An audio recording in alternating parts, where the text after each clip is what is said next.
DXN প্রথমে focus করবে marketing plan এবং ডায়মন্ডে। বিজনেস স্টার্ট করতে হলে প্ল্যানিং লাগবে। প্ল্যানিং ছাড়া কোনোদিন কোনো বিজনেস হয় না। আজকাল তো চাকরিও হয় না।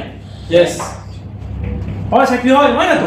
সিভি জমা দিতে হয়, পরীক্ষা দিতে হয়, ভাইভা দিতে হয়, কত ধরনের এক্সপিরিয়েন্স দিতে হয়, এরপরে হয়তো চাকরি যদি নতুন টাকা হয় না, চাকরি হয় না। তো বিজনেস তো প্রশ্ন আসে না। তো বিজনেসের জন্য অবশ্যই আপনাকে প্ল্যানিং করতে হবে এবং স্পেশালি ডিএক্সএন এর সফল হওয়ার জন্য আপনাকে ডায়মন্ড পা ফোকাস করতে হবে। কেন বিজনেস আপনি প্ল্যানিং করবেন ওটা একটু দেখে আসি। Why focus to marketing plan?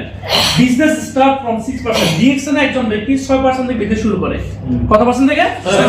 6% একজন ব্যক্তি দিতে শুরু করে এবং ওই ব্যক্তি 71% পর্যন্ত ইনকাম নিতে পারে।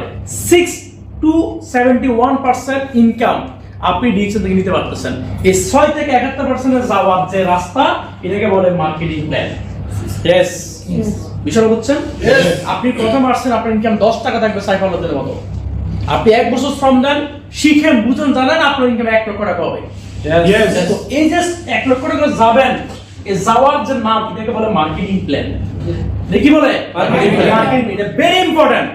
গাধার মতো খাটবেন সারা জীবন, লাভ হবে না। প্ল্যানিং করে কাজ করবেন, স্মার্ট, 1 বছরের লাইফ শাইন হবে।